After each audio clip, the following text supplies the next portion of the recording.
KNOX. I'm back, no feelings, four-wheeling with the oils in. Package wrap right so the dogs can't smell it.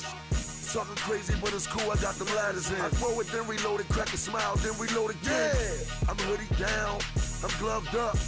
Talking, but I'm about it, and now what? And I spend a couple bucks to get you cleaned up. You can see it in my eyes, I don't give a fuck. It ain't a block that I can't ride through. Right now, you're watching DJ CIRCUITBREAKA, Commission TV. One of the locations that a lot of rappers don't get to come to and relax their mind and be cool. But we here, exclusive interview. Holla. Now I got a question for you because there's been a lot of controversy going on in the city. Right. And your name was mentioned in a couple of interviews, you know, on the radio. Tommy Hill, him, you know, beefing with Beans and Young Chris, you know, Oskino. I had the footage on mine. Garcia from Ape Game. What's your opinion on that situation? You know, if you notice what you just said, you said my name was mentioned a lot in a lot of interviews, but I never mentioned anything. Yeah. One, because to me, I feel that every man is held accountable for his own actions. If I go out and I fucking do something, I'm held accountable for him. I've known Tommy Hill for a long time, a very long time. Only thing I can say about that situation is that I feel it needs to end. Because I don't see the need for it at the end of the day. You know what I'm saying? This is something that I've stressed to just about everybody in that situation. I don't see the need for it. But at the end of the day, we all are our own men. And you can't dictate what another man do. So, I mean, for me, I just, you know, that's them. Let them do what they feel they need to do. See, my situation is different. Where everybody is going out there and doing what they're doing. I'm going through a federal situation right now as we speak. So I don't put myself in them type of situations because I know that them fucking people don't play. And they can have my ass back in that building right away. You see what I'm saying? So I tend to stay away from that shit. You know, that's just where I'm at with it. I hope they just leave the shit alone because it's not really, I mean, it's not making us look good. It's not making us look good at all. I mean, I don't think that he has to go in that direction. That's not no disrespect to anybody, but it's just the truth. You know, same way I don't feel that he should be doing certain things and saying certain things that he's doing with Beanie Siegel. But you can't tell another man what to do. So I'm like everybody else. I got my popcorn. I'm just watching the movie, waiting to see where it's going to end at. You know, that's all I can say about it. Yeah, you managed Beanie Siegel. How did that come about? Well, I mean, everybody knows me and Beans had, you know, an altercation, as people may call it. But when real niggas meet, and we had a relationship prior before that, so it wasn't that hard for us to actually sit down and talk. You know what I'm saying? And figure it out. All right, fuck it. We was wrong. What the fuck? Move on and let's get some money now. And that's what it was all about. You know what I'm saying? Like, at the end of the day, everybody goes through something real. At the time when Beans went back to jail, when he was on federal parole, I went back to jail. When he came home, I came home. So we both was going through real life situations. So when we seen each other, it was like, yo, what up? And it wasn't even on that anymore. And we just left it alone.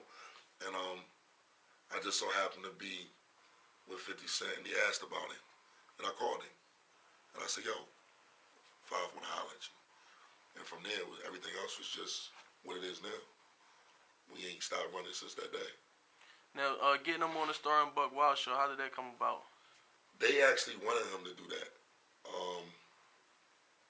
He was hesitant on doing it because, you know, they had past history of him not wanting to communicate with them at all for certain things that, you know, they were saying or doing or whatever, but he agreed to do it, and everything was cool. The interview went great, I think, until, you know, the other situation came about. I think it kind of got out of control, but I think it was cool. Now, G Unit Philly, what made you, wanna bring that together and make that happen? Well, at the time, people didn't really believe that I was communicating or even nowhere near G Unit. And at the time, they didn't realize that 50 Cent was big. He was looking at Philly artists. He liked a lot of Philly artists. He liked a lot of the rappers that would freestyle and things like that. And me and Tony Yayo was in the office, and he was like, yo, you should really, go back home and really, get a couple artists together from the city and put that G Unit Philly thing together and make it work. And, we take it to Fifth, that be our project. You know what I'm saying? I said, all right, I'm going to do that. So I went back, and I got with a couple guys. I got with Vegas, Kodak, Tone Trump. I had a studio that I was a partner in at that point that was on Delaware Avenue, that was actually across the street from the casino, Sugar House, that's there now. That wasn't there yet when I had it. So we would be in there all night long, recording. We did the first mixtape. DJ Ace McCloud hosted it, showed us love. There was a lot of hate in the city at that time when we was doing what we was doing. And people didn't want to accept it. They didn't want to believe it. It's like, who is these niggas to be running around saying they're G Unit Philly and they fuck with 50, they fuck with Tony Yayo and Banks, and it was just unbelievable to them. You know what I'm saying? To the point that it kind of conflicted within the group after a period of time, because a few members in the group was considered to be street guys.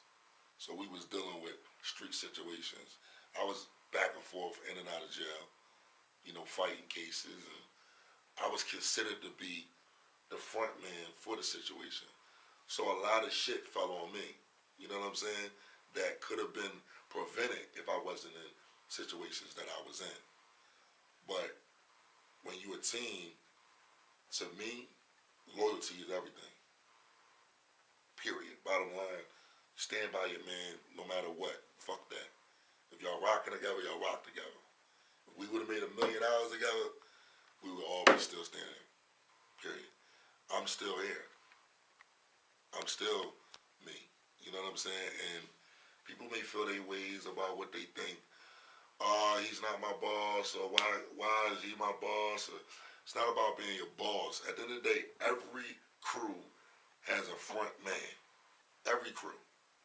From Dipset to, even in Philly, Major Figures, Major Roots. Figures to State Property to the Roots to, to who even else? Wu-Tang, Method Man had the first single. Yeah, it's always a That front blew up. man for a situation.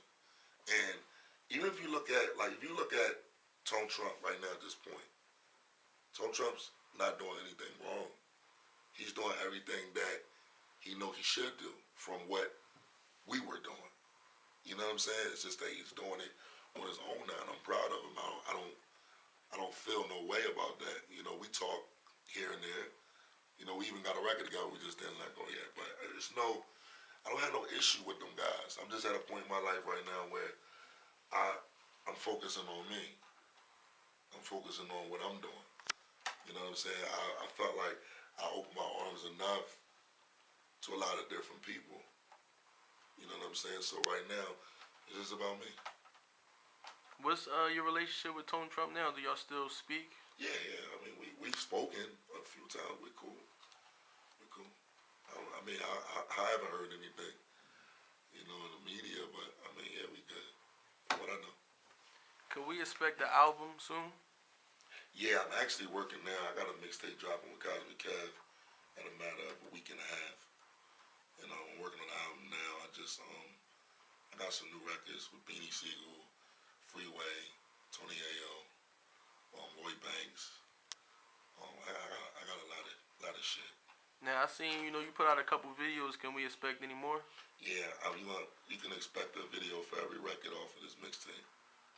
I'm working, and the crazy thing about it is I'm on house arrest. What made you decide to get PD Crack and Ready Rock on the Woe single? And you know what's crazy? I actually had Whoa already done. And I sat back and I said, you know, it's time for something new. And people they so used to me, Gil, and Black De Niro.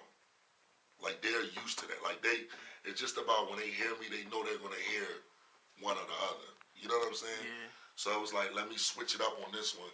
Just as well as Gil, you know, he got records where he switched it up and he might have went and got, it might have been fucking Garcia, or it might have been Meek, or it might have been Daddy-O, or, you know, anybody different, just to give people a different feel. Because we've been hearing that a lot.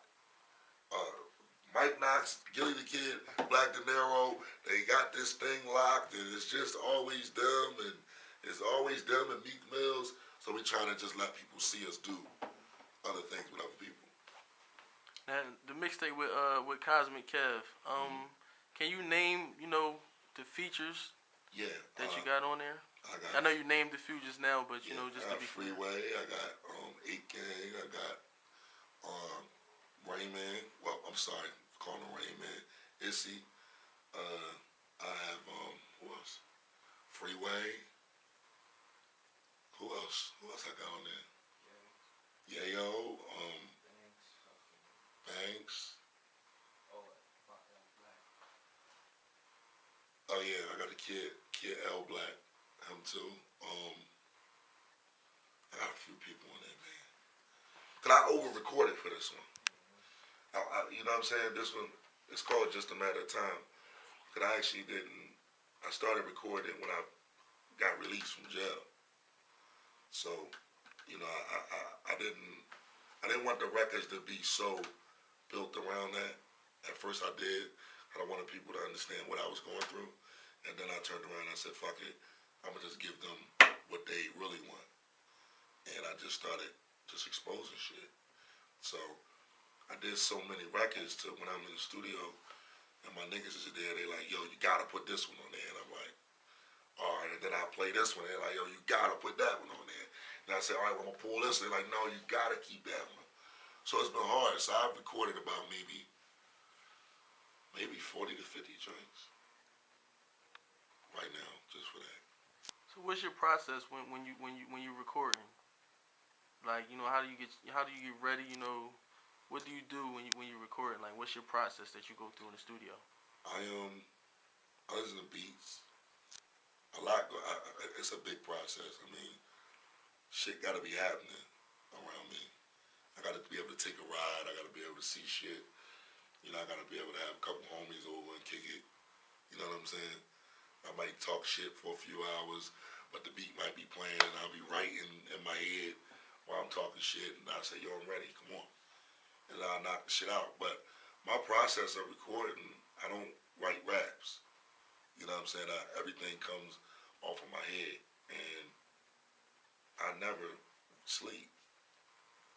Is there any young producers in the city that you're looking at that you like? Well, the main Jalil. Jalil's crazy right now. And Cardiac, he's not from here. But I met Cardiac on the internet. And Cardiac produced Let It Rock. And when he did Let It Rock, he did I Got Issues. He did some new shit I got. And then he did, you know, started up for Lloyd Banks and a couple other records for Banks. And I think he did a record for Red Cafe, Ace Hood, somebody else. And he's just been going. You know what I'm saying? He just hit me last night like, yo, that record with you and Yayo was a go. So